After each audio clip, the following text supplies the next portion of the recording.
Welcome to Ganapathi institute Kakinada YouTube channel. ఇప్పటివరకు ఎవరైనా ఈ యూట్యూబ్ ఛానల్ని సబ్స్క్రైబ్ చేసుకున్నట్లయితే వెంటనే సబ్స్క్రైబ్ చేసుకోండి. ఈ వీడియో క్లాస్లో మనం జనవరి 4, 2022కు సంబంధించినటువంటి డైలీ కరెంట్ అఫైర్స్ యొక్క సమాచారం గురించి తెలుసుకుందాం. ముందుగా concept number 1, Louis Braille day.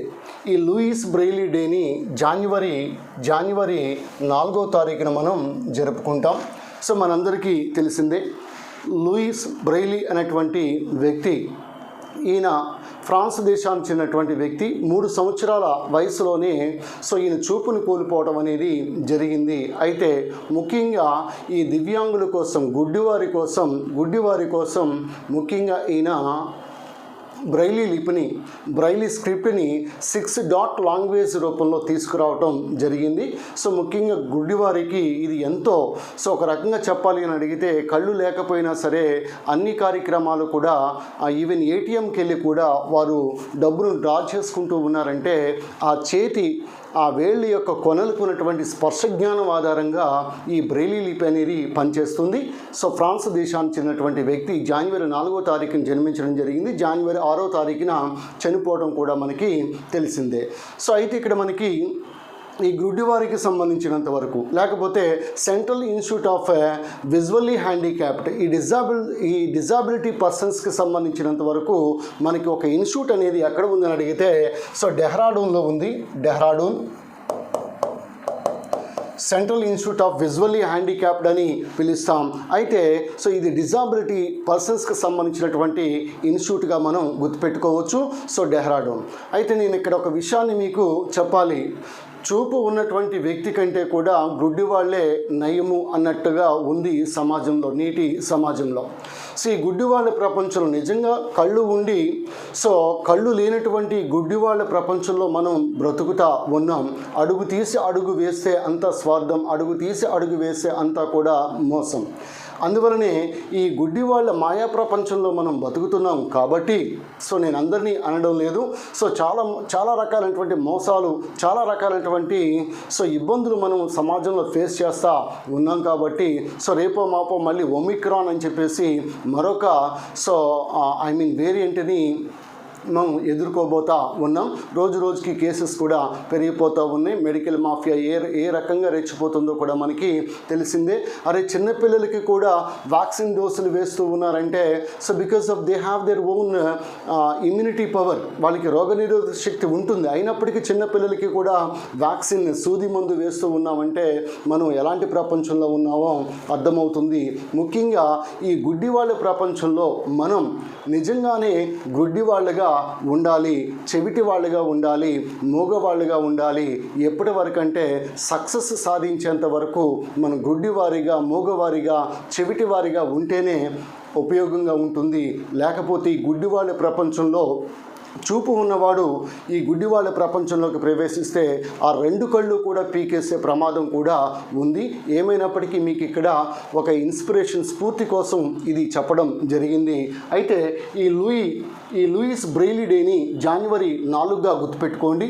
Central institute of visually handicapped అనేది డెహ్రాడూన్లో ఉంది. ఈ బ్రెయిలీ స్క్రిప్ట్ అనేది ముఖ్యంగా ఈ చేతి వేళ్ల కొనలుకున్నటువంటి స్పర్శ జ్ఞానం ఏదైతే ఉందో, సెన్సరీ పవర్ ఏదైతే ఉందో దాని సహాయంతో వాళ్ళు ఆ ఉబ్బెత్తు అక్షరాలని పట్టుకుని వాళ్ళు నెంబర్స్ కానీ లేకపోతే అక్షరాలు కానీ వీటన్నిటిని తెలుసుకోవటం అనేది జరుగుతుంది. This is about concept number 1, Louis Braille day. Coming to second one, Newton జయంతి. ఈ న్యూటన్ మహానుభావుడు మనకు తెలిసిందే, ఫాదర్ ఆఫ్ ఫిజిక్స్, భౌతిక శాస్త్ర పితామహుడు అని పిలుస్తాం. కాంతి కణ సిద్ధాంతం లేదా కార్పస్కులార్ థియరీని ఈయన ప్రవేశపెట్టడం జరిగింది. గురుత్వాకర్షణ సిద్ధాంతంను కూడా తీసుకురావడం జరిగింది. న్యూటన్ అనేసరికి యాపిల్లే మనకి గుర్తుకొస్తుంది. ఏమైనప్పటికీ కూడా ఈ చార్లెస్ న్యూటన్ అనేటువంటి శాస్త్రవేత్త ఒక గొప్ప మహానుభావుడిగానే చెప్పాలి. అందరిలాగా కాకుండా ఒక భిన్నంగా ఆలోచించడం కారణంగా ఈరోజు గ్రావిటేషన్కి సంబంధించి అనేకమైనటువంటి విషయాలు మనకి తెలుస్తూ ఉన్నాయి. ఈవెన్ ఈ గ్రావిటేషన్కి సంబంధించి మనకి ధ్రువాల వద్ద జీవిలం ఏ విధంగా ఉంటుంది, భూమధ్య రేఖ వద్ద ఏ విధంగా ఉంటుంది, సో ఎత్తుకు వెళ్ళే కొద్దీ ఏ విధంగా ఉంటుంది, లోతుకు వెళ్ళే కొద్దీ ఏ విధంగా ఉంటుంది, ఈ అంశాలు కూడా ఫిజిక్స్ పాయింట్ ఆఫ్ వ్యూ మనకి ఇంపార్టెంట్. ఎనీహౌ న్యూటన్ యొక్క జయంతి జనవరి 4గా గుర్తుపెట్టుకోవచ్చు. అదేవిధంగా ఈ కాంతి కణ సిద్ధాంతము కార్పాస్కులార్ థియరీ అని పిలుస్తాం, దాన్ని కూడా ప్రతిపాదించిన శాస్త్రవేత్త చార్లెస్ న్యూటన్గా గుర్తుపెట్టుకోవచ్చు. Coming to third one, major Dhyan Chand sports university. దీన్ని నరేంద్ర మోడీ ఉత్తరప్రదేశ్లోని మీరట్లో ప్రారంభించడాన్ని గమనించాలి. మీరట్ అనేసరికి సిపాయిల తిరుగుబాటు మనకు గుర్తుకు వస్తుంది. ప్రథమ స్వాతంత్ర సంగ్రామం 1857 మీరట్లో స్టార్ట్ అవడం కూడా మనకి తెలిసిందే. అయితే ఇక్కడ మనకి ఈ మేజర్ ధ్యాన్చంద్ హాకీ మాంత్రికుడు, గొప్ప హాకీ క్రీడాకారుడు. ఆయన యొక్క జన్మదినాన్ని మనం జాతీయ స్పోర్ట్స్ డేగా మనం జరుపుకుంటా ఉన్నాం ఆగస్టు 29. అఫ్కోర్స్ ఆగస్టు 29 తెలుగు భాష దినోత్సవం కూడా గిడుగు రామ్మూర్తి నాయుడు యొక్క జన్మదినం ఆగస్టు 29 తెలుగు భాషా దినోత్సవంగా కూడా జరుపుకుంటూ ఉన్నాం.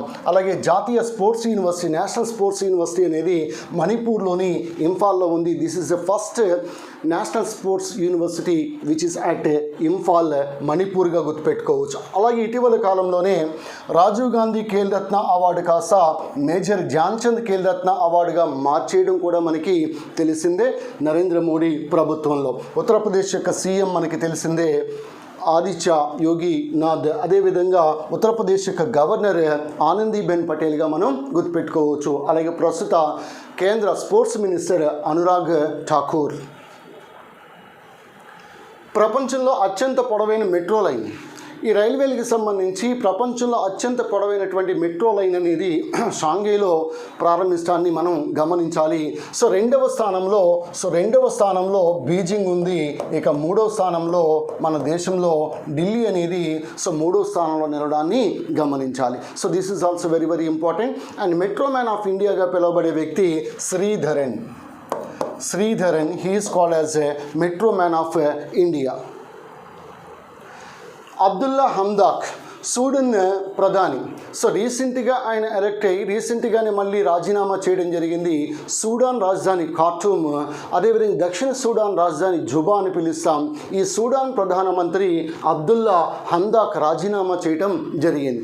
ఏపీపీఎస్సీ గ్రూప్ 4 లాంటి ఎగ్జామినేషన్లో, సబ్ ఇన్స్పెక్టర్ కానిస్టేబుల్ లాంటి ఎగ్జామినేషన్లో అంతర్జాతీయ పరిణామాలకి సంబంధించి, అంతర్జాతీయ కరెంట్ అఫైర్స్, ఇంటర్నేషనల్ కరెంట్ అఫైర్స్కి సంబంధించి మనకు ఆ దేశ అధ్యక్షులు, దేశ ప్రధానుల గురించి కూడా మనం ముఖ్యమైనటువంటి వ్యక్తుల యొక్క సమాచారం మనం కంపల్సరీగా తెలుసుకోవాలి. DRDO 64th foundation day 2022. So దాన్ని మనం జనవరి 1వ తారీఖున జరుపుకున్నాం. ఎందుకనగా 1958 సో జనవరి 1వ తారీఖున DRDO defence research and development organisation ఏర్పడింది. DRDO headquarters New Delhi. ప్రస్తుతం డిఆర్డిఓకి చీఫ్గా వ్యవహరిస్తున్న వ్యక్తి జి సతీష్ రెడ్డి. ఈజ్ ఫ్రమ్ పొట్టి శ్రీరాములు, నెల్లూరు జిల్లా. ఈయన ఆధునిక క్షిపణి పితామహుడు అంటాం. క్షిపణి పితామహుడు అంటే అబ్దుల్ కలాం, కానీ ఇక్కడ modern missile man of India అంటే మనకి జి సతీష్ రెడ్డిని పిలవచ్చు. ఇటీవల కాలంలో ఈయన ఆధ్వర్యంలో చాలా రకాలైనటువంటి అగ్ని, అదేవిధంగా ఆకాశ్, చాలా రకాలైనటువంటి క్షిపణులు ప్రయోగాలు కూడా జరగడాన్ని గమనించాలి. లోసార్ పండుగ. దాదాపుగా 15 రోజుల పాటు ఈ పండుగ అనేది లడాఖ్లో జరుపుతారు, లోసార్ పండుగ. అయితే ఇక్కడ విద్యార్థులు గమనించాల్సింది ఏంటంటే ఇటీవల కాలంలో మనకి లడాఖ్, అదేవిధంగా జమ్మూ కాశ్మీర్ 2 కేంద్రపాలిత ప్రాంతాలు ఏర్పడడం జరిగింది. వీటికి సంబంధించినటువంటి సమాచారం తప్పనిసరిగా మీరు తెలుసుకుని ఉండాలి. ఎందుకంటే జాగ్రఫీ పాయింట్ ఆఫ్ వ్యూలో కానీ, కరెంట్ అఫైర్స్ పాయింట్ ఆఫ్ వ్యూలో కానీ ఖచ్చితంగా మనకి ఈ లడాఖ్, జమ్మూ కాశ్మీర్కి సంబంధించినటువంటి సమాచారాన్ని అడగడం జరుగుతుంది. అయితే ఇక్కడ మనకి లడాఖ్కు సంబంధించి కొన్ని ముఖ్యమైనటువంటి విషయాలను కనుక ఇక్కడ మనం పరిశీలించినట్లయితే లడాఖ్లో రెండు జిల్లాలు ఉన్నాయి. ఒకటి కార్గిల్, 2 లేహ్ అని చెప్తాం. విస్తీర్ణ పరంగా అతిపెద్ద కేంద్రపాలిత ప్రాంతము లడాఖ్గా మనం చెప్పుకుంటాం. ప్రస్తుతం లడాఖ్ యొక్క లెఫ్టినెంట్ గవర్నర్ ఆర్కే మాథూర్. అయితే లడాఖ్ యొక్క జంతువు, Ladakh state animal or Ladakh UT యానిమల్గా స్నో లెపర్డ్, మంచు చిరుతను మనం గుర్తుపెట్టుకోవచ్చు. అదేవిధంగా లడాక్ యొక్క పక్షి అనేది బ్లాక్ నెక్డ్ క్రేన్గా గుర్తుపెట్టుకోవచ్చు. అదే జమ్మూ కాశ్మీర్ తీసుకుంటే జమ్మూ కాశ్మీర్ యొక్క జంతువు అనేది, ఆ రాష్ట్ర జంతువు అనేది లేదా కేంద్రపాలిత ప్రాంత జంతువు అనేది సో హంగుల్ లేదా కాశ్మీరీ స్టాగ్ అంటాం. జమ్మూ కాశ్మీర్ యొక్క పక్షి అనేది వెరీ వెరీ ఇంపార్టెంట్, కలీజ్ ఫీజెంట్ అంటారు, కలీజ్ ఫీజెంట్. ఈ రెండు డిఫరెన్సెస్ తెలుసుకోవాలి లడాక్ మరియు జమ్మూ కాశ్మీర్కి సంబంధించి. అలాగే లడాఖ్లో ఉన్నటువంటి సరస్సులు, సోమోరిరి సరస్సు ఉంది, పాంగ్యాంగ్ సరస్సు ఉంది, పాంగ్యాంగ్ సరస్సు అని పిలుస్తాం. అదేవిధంగా సోకార్ సరస్సు, సోకార్ అదేవిధంగా పోంగ్యాంగ్, అదేవిధంగా సోమోరిరి అనేటువంటి సరస్సులు మనం లడాఖ్లో చూడవచ్చు. అలాగే గ్లేషియర్ మ్యాన్ ఆఫ్ ఇండియాగా పిలువబడేది చవాంగ్ నోర్ఫుల్ అని పిలుస్తాం, చవాంగ్ నోర్ఫుల్. ఎందుకంటే మనకి లడాఖ్లో సియాచిన్ వంటి గ్లేషియర్స్, హిమనీ నదాలు అనేవి ఉన్నాయి. సో ఆ గ్లేషియర్ మ్యాన్ ఆఫ్ ఇండియాగా పిలువబడేది చవాంగ్ నోర్ఫుల్గా గుర్తుపెట్టుకోవచ్చు. అలాగే లడాక్ సరిహద్దుల్లో కాపలా కాస్తున్నటువంటి పారామిలిటరీ దళం అనేది మనకి ITBP, Indo Tibetan border police. నేను మీకు చెప్పాను సశస్త్ర సీమా బల్, అదేవిధంగా ఐటీబీపీకి డైరెక్టర్ జనరల్గా వ్యవహరిస్తామన్నది సంజయ్ అరోరాగా గుర్తుపెట్టుకోవచ్చు. అలాగే లడాఖ్లో ప్రదర్శించే నృత్యం అనేది షాండోల్ డ్యాన్స్గా గుర్తుపెట్టుకోవచ్చు. లడాఖ్లో మనకి దేశంలోనే అత్యంత ఎత్తైనటువంటి నేషనల్ పార్క్, దేశంలోనే largest national park Hemis national park కూడా ఉంది. అలాగే లడాక్ అంటే the land of high passes అని పిలుస్తాం, కర్దుంగులా వంటి కనుమలు. సో ఇక్కడ మనం చూడవచ్చు. So the land of high passes అని పిలుస్తాం లడాక్. అదేవిధంగా లడాక్ని మనం సో లిటిల్ టిబెట్ అని కూడా పిలుస్తాం, లిటిల్ టిబెట్గా పిలువబడేది కూడా సో లడాక్గా గుర్తుపెట్టుకోవచ్చు. అలాగే ఒక రకమైనటువంటి ప్రాచీనమైనటువంటి వైద్యం, మెడిసిన్, దాన్ని మనం అంచి మెడిసిన్ అంటారు. ఈ అంచి మెడిసిన్ లేకపోతే దీన్నే సోవా రిగ్పా అంటారు, వెరీ వెరీ ఇంపార్టెంట్. ఈ సోవా రిగ్పా లేదా అంచి మెడిసిన్ అనేది లడాఖ్లో బాగా ప్రాచుర్యంలోకి రావడాన్ని గమనించాలి. అక్కడ ఉన్నటువంటి స్థానిక ప్రజలు ఇటువంటి వైద్యాన్ని ఎక్కువగా వాళ్ళు అమలు చేస్తూ ఉన్నారు. Sowa Rigpa also called as Amchi medicine. అలాగే లడాఖ్లో మనకి నుబ్రా లోయ, Nubra valley, Suru valley. Don't confuse with Surma valley, it is in Assam. తేయాకు పంటకి ఫేమస్, తొలిసారిగా తేయాకు అక్కడ పండించడం జరిగింది సుర్మా వ్యాలీలో. సో అది అస్సాం. ఇక్కడ నుబ్రా వ్యాలీ, సురు వ్యాలీ, షోక్ వ్యాలీ వంటి కొన్ని వ్యాలీస్ ఉన్నాయి. ఈ నుబ్రా వ్యాలీలోనే సో అత్యంత పొడవైనటువంటి, భారతదేశంలో అత్యంత పొడవైనటువంటి సియాచిన్ హిమనీ నదం అనేది, గ్లేషియర్ అనేది ఉంది. ఈ సియాచిన్ అంటే సో సింపుల్గా చెప్పాలంటే place of roses, land of roses. So గులాబీల భూమిగా మనం పిలుస్తాం. అత్యంత ఎత్తైనటువంటి యుద్ధక్షేత్రం కూడా సో ఏదని అడిగితే హైయెస్ట్ వార్ఫీల్డ్ కూడా సియాచిన్గా మనం చెప్పుకోవచ్చు. సో కాబట్టి నుబ్రా వ్యాలీ, సురు వ్యాలీ, షోక్ వ్యాలీ ఈ మూడు కూడా మనకి ఎక్కడని అడిగితే ఇవి లడాఖ్గా మనం చెప్పుకోవచ్చు. Very very important. అలాగే the most important sport in Ladakh, that is most popular sport in Ladakh is ice hockey. అలాగే ట్రెడిషనల్ స్పోర్ట్ ఆఫ్ లడాక్, సాంప్రదాయ క్రీడ ఆర్చరీగా మనం గుర్తుపెట్టుకోవచ్చు. అలాగే కార్గిల్ వార్ అనేది 1999 సంవత్సరంలో జరిగింది, దానికి పెట్టిన పేరు ఆపరేషన్ విజయ్. అలాగే ఆఫ్ఘనిస్తాన్, ఈ ఆఫ్ఘనిస్తాన్తో సరిహద్దు కలిగినటువంటి భారతదేశం యొక్క ప్రాంతం, ఏకైక ప్రాంతం ఏదంటే లడాఖ్గా గుర్తుపెట్టుకోవచ్చు. లడాక్ ఎందుకంటే సో భారతదేశం అత్యధికంగా బంగ్లాదేశ్తో భూ సరిహద్దు కలిగి ఉంది. భారతదేశం చాలా తక్కువగా ఏ దేశంతో భూ సరిహద్దు కలిగి ఉంది అంటే ఆఫ్ఘనిస్తాన్, ముఖ్యంగా లడాఖ్తో ఇది భూ సరిహద్దుని కలిగి ఉండటాన్ని గమనించాలి. ఇది మనకి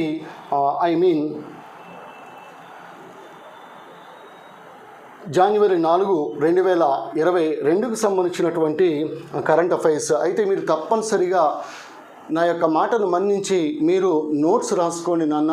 మీరు జనవరి 1, జనవరి 2, జనవరి 3, జనవరి 4, ఎందుకంటే 2022కు సంబంధించినటువంటి కరెంట్ అఫైర్స్ ఎక్కువగా అడుగుతాడు. Forget about the 2021. So past is past. So అయిపోయింది దాని గురించి మర్చిపోండి. చాలా వరకు అంటే కొన్ని అంశాలు, say for example Nobel awards అక్కడ చదువుకోవాలి, టోక్యో ఒలింపిక్స్ చదువుకోవాలి, పద్మ అవార్డ్స్ అనేవి చదువుకోవాలి, జ్ఞాన్పీఠ అవార్డు అనేది చదువుకోవాలి, మ్యాన్ బుకర్ ప్రైజ్ అనేది చదువుకోవాలి, మిస్ యూనివర్స్, మిస్ వరల్డ్ ఇలాంటివి చదువుకున్న తర్వాత 2022లో సూచీలు కానీ లేదంటే కొన్ని విన్యాసాలు, ఎక్సర్సైజెస్ అంటే మనకి మిలిటరీ, సో ఇలాంటి విన్యాసాలు ఏమైనా ఉంటే వాటికి సంబంధించినవి కానీ, లేకపోతే అపాయింట్మెంట్స్ కానీ, for example railway board chairman CEO V K Tripathi, Vinay Kumar Tripathi, ఇలాంటి అంశాలు అనేవి మీరు తప్పనిసరిగా నోట్స్ రాసుకోవాలి. మీరు దయచేసి మార్కెట్లో 6 నెలల కరెంట్ అఫైర్స్ బుక్, 12 నెలల కరెంట్ అఫైర్స్ బుక్, లేకపోతే మ్యాగజైన్లు ఇవన్నీ చదవటం కంటే కూడా రెగ్యులర్గా మీరు హిందూ పేపర్ కానీ, ఈనాడు కానీ, సాక్షి కానీ, ఆంధ్రజ్యోతి కానీ, సో పేపర్ని చదివిన తర్వాత మాత్రమే మీరు సో అలాంటి మ్యాగజైన్స్ కొనుక్కొని అవసరమైతే చదువుకోవచ్చు. తప్పనిసరిగా ఇవన్నీ వద్దు master, one stop solution for current affairs ఏంటని అడిగితే నేను ఖచ్చితంగా గణపతి ఇన్స్టిట్యూట్ భానుగుడి సెంటర్ కాకినాడ యొక్క కరెంట్ అఫైర్స్ నేను చెప్తాను. అందువల్ల జనవరి 1 నుంచి ఈరోజు జనవరి 4 వరకు నోట్స్ రాసుకోండి. ఏ రోజుకి ఆ రోజు నోట్స్ తప్పనిసరిగా రాసుకోండి. ఏ అంశాన్ని ఇక్కడ నేను స్కిప్ చేయడం అనేది జరగదు. ఫర్ ఎగ్జాంపుల్ మనకి నాగాలాండ్కి సంబంధించి అక్కడ మనకి నాగాలాండ్ కల్లోలిత ప్రాంతంగా మరొక 6 నెలల పాటు కేంద్ర ప్రభుత్వం పొడిగించడం, అక్కడ armed forces special powers act 1958లో తీసుకురావడం జరిగింది. సో ఈ రకంగా మనకి ఏదైనా సరే అంశాలు వీటితో పాటు మీకు 15 రోజులకు ఒకసారి కరెంట్ అఫైర్స్ మ్యాగజైన్, జ్ఞాన అనేటువంటి మ్యాగజైన్ మీకు అందుబాటులోకి తీసుకొస్తాను. సో కాబట్టి న్యూమరస్ క్వశ్చన్స్ దానిలో కూడా పొందుపరిచి మీకు ప్రాక్టీస్ కోసం కూడా ఏర్పాటు చేయడం జరుగుతుంది. అందువల్ల గ్రూప్ 4 ఎగ్జామినేషన్, రాబోయే గ్రూప్ 4 ఎగ్జామినేషన్, జరగబోయే గ్రూప్ 4 ఎగ్జామినేషన్, అలాగే సబ్ ఇన్స్పెక్టర్స్, కానిస్టేబుల్స్, RRB వంటి పరీక్షలకి అత్యుత్తమంగా ఉపయోగపడుతుంది. గొప్ప అద్భుత ఫలితాలు కూడా మీరు సాధించడానికి ఆస్కారం అనేది ఉంది. అయితే ఇక్కడ గణపతి ఇన్స్టిట్యూట్లో ఏపీపీఎస్సి గ్రూప్ 4 సో రేపే 2వ బ్యాచ్, సెకండ్ బ్యాచ్ అనేది రేపే స్టార్ట్ అవుతుంది. ముఖ్యంగా గమనించండి, Ganapathi institute Bhanugudi centre Charminar centre పైన, చార్మినార్ టీ సెంటర్ పైన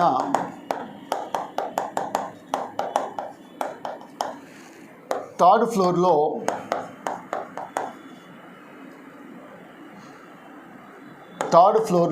మీకు ఈ క్లాసెస్ అనేవి జరుగుతూ ఉన్నాయి. అందువల్ల మీరు జాగ్రత్తగా గమనించాల్సింది ఏంటని అడిగితే ఈ ఏపీపీఎస్సి గ్రూప్ 4తో పాటు సబ్ ఇన్స్పెక్టర్స్, కానిస్టేబుల్స్ కూడా లాంగ్ టర్మ్ క్లాసెస్ అనేవి జరుగుతూ ఉన్నాయి. ఉదాహరణకి రేపు ఎల్లుండి కూడా ఇండియన్ జాగ్రఫీకి సంబంధించి భారతదేశ ఉనికి, పరిమాణము, అదేవిధంగా భారతదేశ నైసర్గిక స్వరూపం, ఇలా ఈ 2 టాపిక్స్ 2 రోజుల్లో కంప్లీట్ చేయడం జరుగుతుంది. ఎందుకంటే ఫిజికల్ జాగ్రఫీ అనేది చాలా important. Geography of sub continent India అని అడగడం జరిగింది. So and more over emphasis on Andhra Pradesh అని అడగడం జరిగింది. మరొక విషయం చెప్తా ఉన్నా, ఆంధ్రప్రదేశ్ యొక్క విభజనాంశాలు, ఆంధ్రప్రదేశ్ యొక్క జాగ్రఫీ, ఆంధ్రప్రదేశ్ యొక్క సమాచారము, ఆంధ్రప్రదేశ్ ఎకానమీ, ఆంధ్రప్రదేశ్ యొక్క పూర్తి సమాచారం అంతా కూడా నా చేతే బోధించబడుతుంది. అలాగే డిజాస్టర్ మేనేజ్మెంట్, బయాలజీ, నెక్స్ట్ పర్యావరణము, సుస్థిర అభివృద్ధి, కరెంట్ అఫైర్స్, ఇలా చాలా అంశాలు నా చేతే బోధించబడడం జరుగుతుంది. ఒక ఇన్స్టిట్యూట్ డైరెక్టర్ మీకు నేరుగా పాఠాలు చెప్పడం, ప్లస్ మీరు ఏ విధంగా ప్రిపేర్ అవ్వాలో కూడా చెప్పడం అనేది మీకు ఆంధ్రప్రదేశ్ 2 తెలుగు రాష్ట్రాల్లోనూ కూడా గణపతి ఇన్స్టిట్యూట్లో స్పష్టంగా మీకు కనిపిస్తుంది. ఏమైనప్పటికీ కూడా ఈ పోటీ ప్రపంచంలో మనం చాలా ఎక్కువగా చదవటమే చాలా ఇంపార్టెంట్. వాస్ట్గా చదివితే తప్ప మీరు ఉద్యోగం సాధించలేరు. అందువల్ల మీరు గ్రూప్ 4 లాంటి ఎగ్జామినేషన్ క్రాక్ చేయాలంటే ముఖ్యంగా ఇంగ్లీష్, తెలుగు, ప్రతిరోజు కూడా ఇంగ్లీష్ సంబంధించి, తెలుగు సంబంధించి న్యూమరస్ ఎగ్జామ్స్. ఫర్ ఎగ్జాంపుల్, రేపు ప్రిపోజిషన్స్ 1, నెక్స్ట్ ఎల్లుండి ప్రిపోజిషన్స్ 2, అదేవిధంగా ఆర్టికల్స్ 1, ఆర్టికల్స్ 2, ఈ రకంగా మేము ముందుకు వెళ్ళడం అనేది జరుగుతుంది. వాటి యొక్క పేపర్ ఎక్స్ప్లెనేషన్ కూడా ఉంటుంది. అంటే సిలబస్ కంప్లీట్ అవుతుంది, అదేవిధంగా పేపర్ ఎక్స్ప్లెనేషన్ ఉంటుంది, అదేవిధంగా మంచి మెటీరియల్, అద్భుతమైనటువంటి మెటీరియల్ మీకు గ్రూప్ 4కి సంబంధించి కూడా అందించబడడం జరుగుతుంది. ఈ విషయాలు నేను నలుగురికి తెలియజేస్తారని కోరుతూ మీ అన్నయ్య Ganapati sir from Ganapati institute Kakinada, Andhra Pradesh. రేపే కొత్త బ్యాచ్ స్టార్ట్ అవుతుంది. 13 జిల్లాల విద్యార్థులు నేరుగా మీరు లగేజ్తో రావచ్చు. Thank you and all the best.